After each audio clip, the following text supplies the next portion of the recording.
বালুরঘাটের super speciality হাসপাতালে অস্থায়ী কর্মীদের বিক্ষোভ। তাদের দাবি যে গত আগস্ট মাসের বেতন এখনো পর্যন্ত তারা পায়নি। সেই দাবি নিয়ে তারা প্রায় 2 দিন ধরে এই সুপার স্পেশালিটি হাসপাতালের সামনে বসে বিক্ষোভ দেখাচ্ছেন। তারা ওপর মহলে জানানো হলেও এখনো পর্যন্ত তাদের সেই বেতন তারা পাননি। তারা বলছেন যে যতক্ষণ না তারা এই বেতন পাবেন ততক্ষণ এই হাসপাতালের সামনেই তারা বিক্ষোভ করবেন এবং রোজ তারা তাদের ডিউটি করছেন, কিন্তু কেন এই বেতন তারা পাচ্ছেন না সেই প্রশ্ন কিন্তু একটা থেকে যাচ্ছে।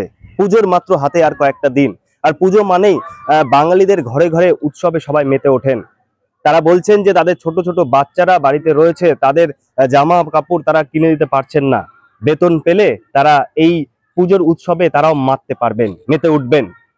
আমাদের এখনো না স্যালারি হয়েছে না বোনাস হয়েছে, কিচ্ছু হয়নি। কেন হচ্ছে না, কি মনে হচ্ছে? সেটাই তো আমরা জানতে চাচ্ছি। বলছে আমাদেরকে কোম্পানি থেকে আমাদের ফোন করা হচ্ছে, বলছে স্বাস্থ্যবান পেমেন্ট করেনি। কিন্তু আমরা তো যখন রিক্রুটমেন্ট হই কখনো বলেনি যে স্বাস্থ্যবান পেমেন্ট করলে আমরা পেমেন্ট পাবো। আমরা কোম্পানির আন্ডারে কাজ করি, আমরা কোম্পানির কাছ থেকে পেমেন্টটা নিব। আমরা স্বাস্থ্যবানকে চিনি না। কতদিন ধরে আপনারা পাননি? আমরা আগস্টে পাইনি, আগস্ট আর সেপ্টেম্বর চলছে। সেপ্টেম্বরে না বোনাস না বেতন কিছুই পাই। এখানে 10 তারিখে বেতন দেওয়া প্রত্যেক মাসে 19 তারিখ 20 তারিখ হয়ে যাচ্ছে, তারপরে আমরা স্যালারি পাই। কতটা সমস্যার সম্মুখীন হচ্ছেন আপনারা? প্রচুর সমস্যার সম্মুখীন। আজকে ছেলে মেয়েরা বাইরে পড়াশোনা করছে, আমরা টাকা পেমেন্ট করতে পারছি না। ছেলে মেয়েদেরকে ছাড়ছে না হোস্টেল থেকে। আজ টাকার জন্য আমার ছেলে পরীক্ষা দিতে পারলো না। আপনারা কি ওপরে জানিয়েছেন কর্তৃপক্ষকে? হ্যাঁ, সব ফোন করা হয়েছে। ফোন করা আজকে সকালে ফোন করা হলো।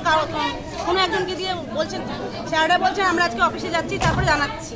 কিন্তু এইভাবেই চলছে আমাদের এখানে। ফেসিলিটি ম্যানেজার বলছে বৃহস্পতিবার শুক্রবার মধ্যে হয়ে যাবে, মানে দিনের পর দিন টাইম নিয়েই যাচ্ছে। কিন্তু এখন অবধি পুজোর আজকে বৃহস্পতিবার শুক্রবার, তার মানে কি শুক্রবার যদিও না হয় তাহলে শনি রবিবার সোমবার তো আমাদের রবিবার তো পড়ে যাচ্ছে, ব্যাংক বন্ধ। তখন আমরা কি করে টাকা রেখে তুলবো কিংবা কি করে খরচা? এবার ডিউটিতে আসবো, তারও তো একটা ভাড়ার প্রয়োজন। কারোর কাছে এমনকি ভাড়া নেই যে ডিউটি আসবে। কি চাইছেন এখন? আমরা চাইছি আমাদের যথাযথ খুব তাড়াতাড়ি সারাটা দেওয়া হবে। আমাদের এখানে বিক্ষোভে বসার একটাই কারণ, আমরা গেলে আগস্ট মাসে বেতন পাইনি। সেপ্টেম্বর মাসের আজকে 24 তারিখ পার হয়ে যাচ্ছে, আমরা বেতন পাইনি। আমরা বেতন যদি না পাই সামনের দিন চলবো কীভাবে? আমাদের সাথে এরকম হওয়ার কারণ হচ্ছে আমরা যখন আমাদের অথরিটি মানে সুপারভাইজারকে যখন আমরা ফার্স্টে বলছি, আমাদের সুপারভাইজার বলছে কোম্পানি থেকে বেতন ছাড়েনি, এর বেশি কিছু আমরা বলতে পারছি না। নিশ্চিতভাবে তারা আমাদেরকে কিছুই বলতে পারছে না যে কবে হবে, কখন হবে, আদৌ হবে কি আদৌ হবে না। নিশ্চিতভাবে আমাদের সুপারভাইজার কিছু না বলাতে আমরা কালকে গেছিলাম অ্যাসিস্ট্যান্ট সুপার অফিসে গেছিলাম। সেখানে অ্যাসিস্ট্যান্ট সুপারভাইজার অরিন্দম বাবুর সঙ্গে আমাদের কথা হয়। উনি আমাদেরকে একটি মেসেজ দেখিয়ে বলেন যে কালকে অফিস টাইমে সেটা দেখিয়েছিলেন, মানে কালকে 2:30টার দিকে আমরা গেছিলাম, সেই টাইমে আমরা দেখেছিলাম যে উনি আমাকে একটা মেসেজ দেখিয়ে বলেছিলেন যে মেসেজটা স্বাস্থ্য ভবন থেকে কোম্পানিতে আমাদের বেতনটা ছাড়া হয়েছে, সেটার মেসেজ কোম্পানি থেকে স্যারকে পাঠিয়েছে। তো স্যার আমাদেরকে বলেছিলেন যে মঙ্গলবারের মধ্যে কিংবা আজকে ফার্স্ট আওয়ারের মধ্যে, মানে বুধবার আজকে ফার্স্ট আওয়ারের মধ্যে আমরা টাকাটা পেয়ে যাবো। কিন্তু আমরা কিছু পাইনি।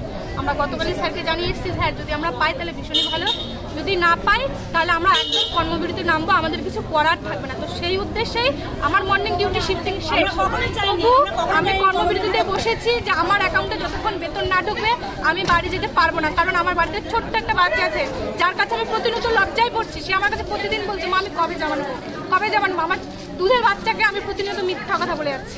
এরপরে আমার পক্ষে বাড়ি যাওয়া সম্ভব না। আমি যতক্ষণ বেতন পাবো ততক্ষণ আমি এখান থেকে উঠবো, বাকি সবাই তাই। আমরা বেতন পাবো, তারপর এখান থেকে উঠবো, কাজ করবো, যে যার বাড়িতে যাবো। এখন দেখার যে এই সুপার স্পেশালিটি হাসপাতালে অস্থায়ী কর্মী তারা কতদিনের মধ্যে এই টাকা তারা পান, তাদের যে আগস্ট মাসের বেতন সেই বেতন তারা পান, সেদিকে আমাদের নজর থাকবে।